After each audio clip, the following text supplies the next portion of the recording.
What's going on, guys? Today I'm going to be explaining things that are often overlooked when replacing a serpentine belt. Okay, so number one is the belt routing. Alright, so you want to take a mental note of how the belts ran, so then you know which way to put it back on when you're done. Normally there's one on the fan shroud or the bottom of the hood, but in my case there isn't. So I don't want to get the belt off and then not remember how to put it back on right. You can also probably Google it as well to find a belt routing diagram. Okay, number two, every pulley you have, you want to make sure it's clean. So you take brake clean on a rag and wipe them down good. Like the smooth ones, you just get them nice and clean. And then on the grooved ones, you want to get like a toothbrush or something in there to get all the grease and stuff out.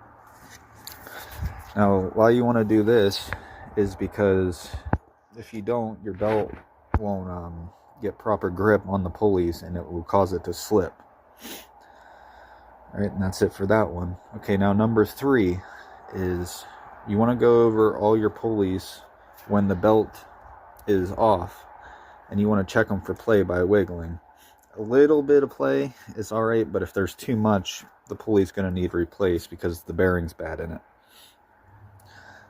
Alright, so that's that one. Okay, then number four is belt tensioning. So what you want to do is find the farthest point from pulley to pulley, which for me is down here.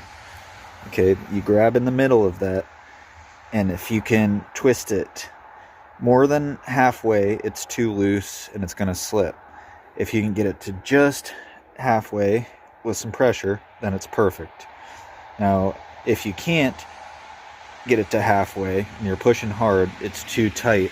And what that's going to do is that's going to cause the bearings in your pulleys to wear out quicker, and it's going to make your water pump work harder, and it's going to make your water pump feel quicker.